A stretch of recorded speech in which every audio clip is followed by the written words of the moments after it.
Hey, thank you for coming by Tori Magoo 44. I am again with Steve Hassan, who has recently written his updated book, Combating Cult Mind Control.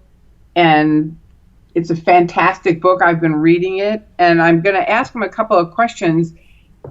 One is about the three steps to gaining control of the mind, Steve. I wanted to go over that. Uh-huh. Let's So start with that. so I guess I just want to start by saying that in my process of trying to understand mind control when I was rescued from the Moonies, I just read as much as I could about any of the literature from the 50s and 60s and 70s on brainwashing and mind control. And I came across this book in this model, Kurt Lewin's model, in a book called Coercive Persuasion by Edgar Schein, who was Oh, a psychologist in the military studying Chinese communist brainwashing. And essentially, he described a process of breaking somebody down, what he called unchanging somebody's personality, then indoctrinating, which the model is changing, so the indoctrination, and then the refreezing of the new identity into this new belief system, etc. So in the book, I talk about that. I include that model, and I've added a number of other techniques that didn't exist in the Course of Persuasion book. For example, hypnosis, which I think figures very strongly in the whole Scientology mind control regime, which, every which is, ex-Scientologist. let me just jump in, is Sure. very covert. Covert. So, Know that it's happening. right, which was I was about to explain is that a lot of what Hubbard did with the manipulation of the mind was manipulation of language. And he said to people that he was dehypnotizing them and waking them up. In Right. fact, he was a Right. stage hypnotist who was using hypnosis and trance states to render people's critical faculties to be dismantled or at least temporarily put on hold while the indoctrination process began. And it's done incrementally, and in particular, the use of hypnosis. Well, first of all, members, when they're in their cult identity, when I was in the Moonies, I had a Moonie identity, and the old Steve Hassan was my fallen self. Well, when they become, Sea Org, or they become staff members, they have their Scientology identity, which is And supposed to, even public, because I don't mean to cut you off, yeah, but I want to make sure a lot of people only think in terms of Sea Org and uh Scientology. huh. The public also have their Scientology. Like when I got in, you start right away. They're like, okay, you're going to be an auditor, which is their version of a counselor. So that was my identity. Great. I love when you correct me or Just add to it. It's just adding it. yeah, yeah, yeah. But you're the expert on Scientology. I'm the expert on the Moonies, but I'm also an expert on mind control. But as you know, when we've done cases together and helped people, I've always relied on you to tell me the exact thing of what is done inside of Scientology because I don't have 30 years of experience Yeah. as you put in your dues. But the point is that disorienting someone in the unfreezing phase, confusing them, is one of the most common techniques to get someone ready for mind control. Interesting. And when you want to induce a trance, the fastest way to induce a trance is a confusion technique, in fact. So, for example, hypnotists, stage hypnotists, or street hypnotists, not mental health professionals who are clinically trained and sworn to uphold the best healing for people. But stage hypnotists or street hypnotists will often do what's called a handshake induction. Really? What's a handshake induction? And in fact, Darren Brown, who's a entertainer from the UK, has videos of him doing this that are on YouTube. Derren Brown. So the reason a handshake induction works and why it creates a confusion state is that in the normal world, when two people meet, they shake their hand and they release. Well, in a hypnosis handshake induction, the hypnotist grabs the hand and doesn't let go. Ooh. And so the person goes into a moment of confusion of what's going on here. Is this Right. person coming on to me, or is there something else going? And it's at that moment that the hypnotist can put a suggestion in the person's mind and manipulate them. Huh. So I've shown this video with Darren Brown where he'll go up to someone on the street, ask for directions, and put his hand up to shake the hand of the person, thanking them for the directions, hold the hand, then give the person his water bottle to hold, and instantly he then says, and give me your house keys, give me your wallet, give me your cell phone, and the person gives it to him. Wow. It happens 2/3 of the time. What he said. There are actually 2 episodes that are on YouTube where he'll walk up to a stranger and they'll give their wallet and cell phone and house keys to a total stranger because of this confusion technique. Well, when someone is being recruited into a destructive cult and people are using this weird language, you're already a little bit confused. You're Right. a little bit disoriented already. Yeah. And then you have the Scientologists with their eyeballing and their confidence, their super confidence and their super high emotional states, and saying, you know, we can help you. We can make your life so much better. And they use that authority on top of the confusion.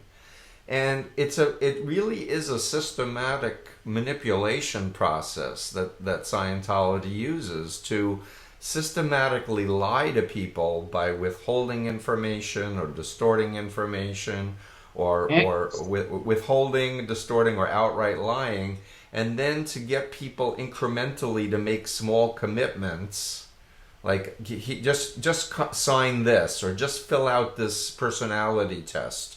Well, Right. why am I filling out hundreds of question personality tests? Oh, because it's going to help you.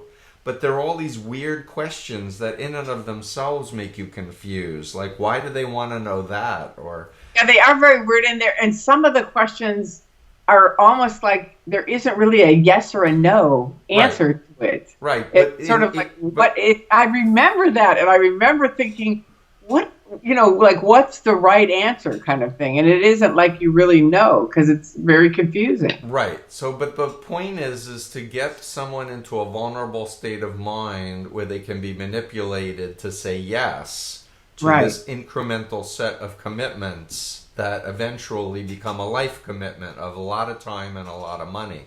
Right. Now, what we know about how the mind works is that if we can get someone to do something for a long period of time, it's going to shift how they think about what they're doing and how they feel about it, because the human mind likes to be consistent. Right. So if you're taking the time to fill out a long personality test, then you must have an emotional investment that there's something valuable about it, because otherwise you'd stop halfway and walk away and say, this is ridiculous, life's Right. short and I don't want to do this.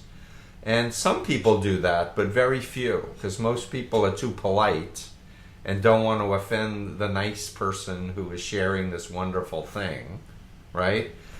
So coming back to the unfreezing, changing, refreezing model of Kurt Lewin in the book Coercive Persuasion, it really lays out systematically all these different criteria to kind of disorient and break somebody down, then inculcate them through repetition, monotony, rhythm, black and white system, us versus them, make them feel special, etc.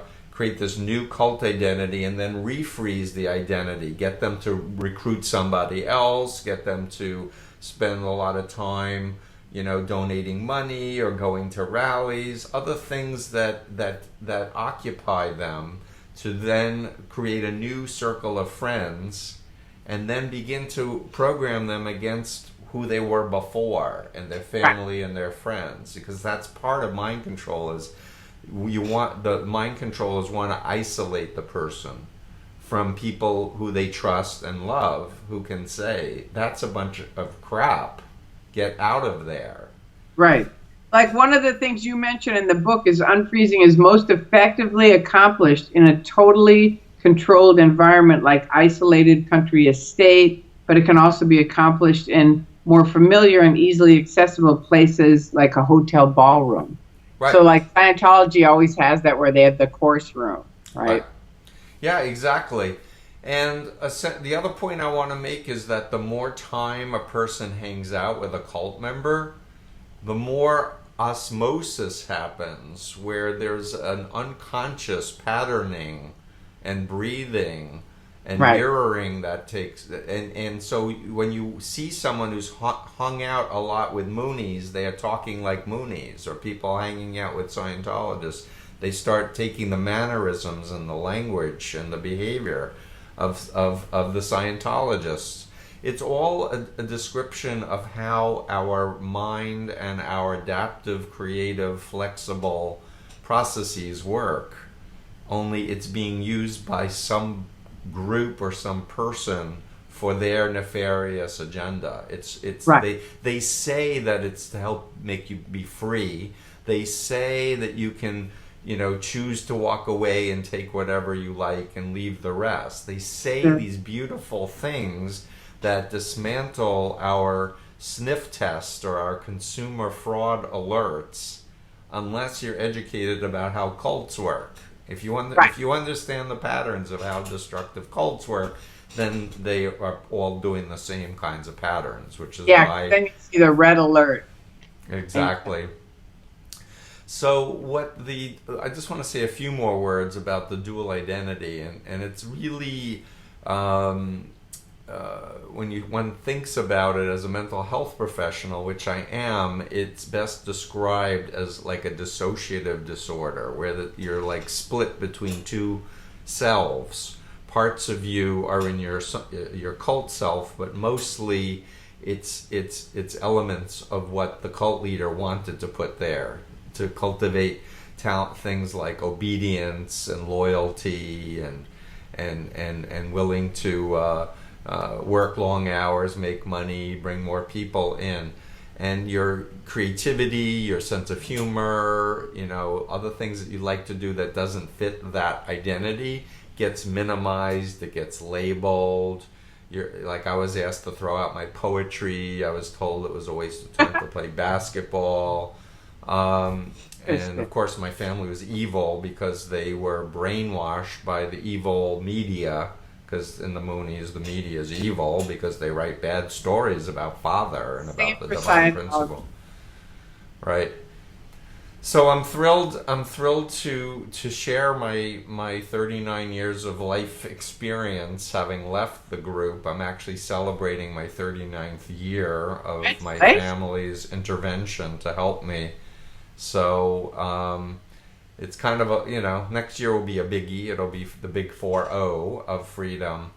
And in the meantime, it just seems like the whole issue of undue influence and mind control is getting worse around the world. And people are walking around largely blaming the victims, saying people are weak and that's why they get into cults, or stupid, or they're looking for someone to run their lives. And that's just not been my experience. It's the people who are really good people, smart people who want to improve themselves, people who want to make the world a better place, that get inveigled into this mind control state.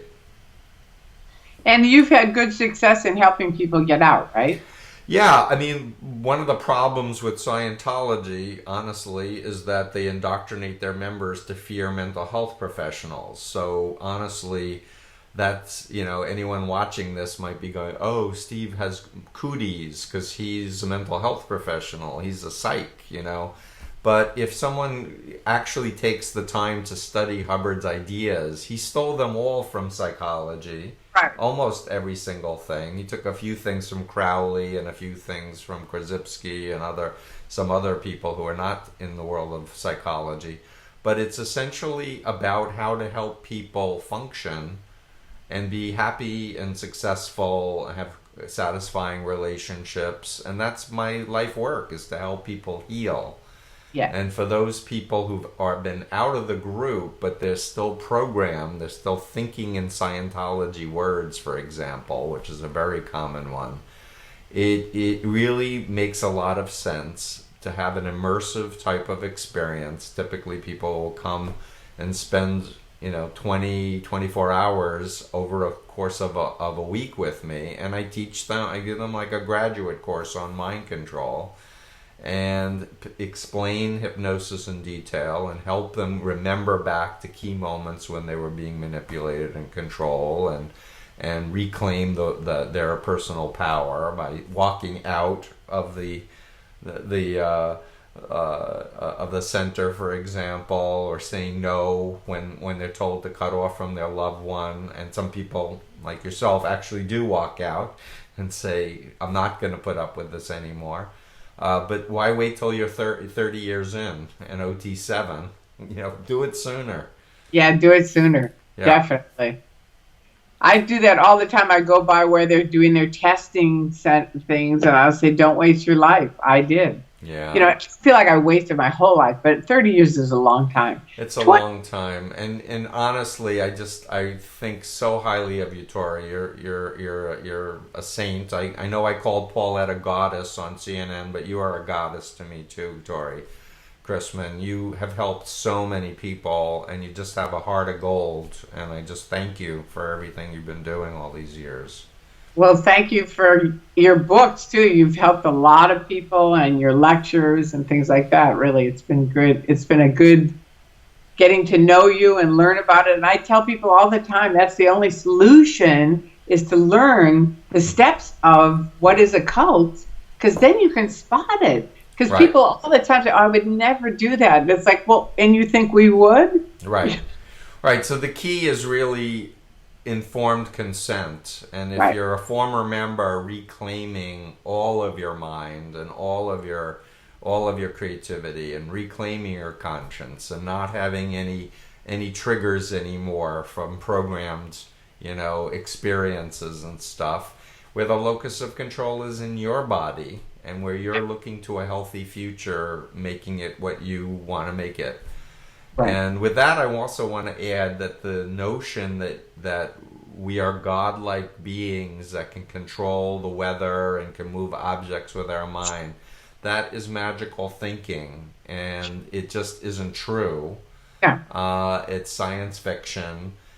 There may be a time in 100 years where we can build devices that can materialize thoughts, like we have people now who are getting help if they have damaged larynxes. They have a thought, and they have an artificial voice, speaking for them. So maybe in 100 years, or maybe sooner, we can develop technology. But a lot of the things that were claimed by Hubbard are just not true. Right. And I've actually said to OSA people, and I've said to OT7s when I met them over the years, it's like, I'm an SP. You can convert me right now. Just take that ashtray and levitate it with your thoughts, and I'll convert right now. And they'd be like, oh no, you wouldn't believe it. And I'd say, oh, trust me, I believe it. Just do it right now without walking over and picking it up with your hands. And they always, get frustrated and walk out the door. Sure. It's a high crime, actually, in Scientology to ask for scientific proof. Which is right there. You go, okay, wait a minute. It's a high crime to ask for proof. And it's like, well, but you'd be invalidating, Steve's just invalidating our wins. And I bought that for a long time. It's just their psychs are invalidating our wins. No, they're not. They're just saying, show it to it. Right. You know what I mean? And if you go back to the original hooks of when you were being recruited, it's like, believe what works for you and leave the rest. Well, if you use that criteria and apply it to the whole issue of scientific truth, it doesn't work, does it? No, not at all. Not at all. But it's a real trap. It really is. And it's so subtle the way, they do the changing and the freezing and that, and repackaging, and, all of a sudden you're this different person. And it's so fast. It happens so fast. And people all the time still tell me, well, I would never do that. And I'm like, they're really good at what they do. You need to learn. Like in this book, it really teaches you the steps that you need to learn so that you can see, you know what I mean? When somebody starts doing this stuff, you can see it and go, that's what it is. Yeah, Because without the knowledge, you really don't, you don't know it. I mean, I meet people all the time, they're in. I'm like, how could you get in with all the information up on the internet? Right. Well, they get you over in that corner and, don't look at those guys. We kicked them out. They said, I was there a couple days ago and this guy said, you were expelled. I said, that's bullshit. I was not expelled. I left on my own. And he goes, oh, you blew. And I said, okay, let's make something clear. I'm a flag, interned, and trained sec checker. Blowing means that you committed bad deeds or overts, and that's why you left. I did not blow. I walked out. And that's the difference. And you know what? He was completely stunned. He didn't know what to say.